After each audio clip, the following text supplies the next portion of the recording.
falling on my knees. Assalamualaikum. Hello, Soleh.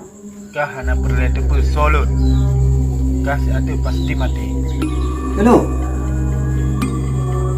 Hello, Soleh kah? Kah persiapkan ju segala haji untuk kematian kah. Kibah maksud kah?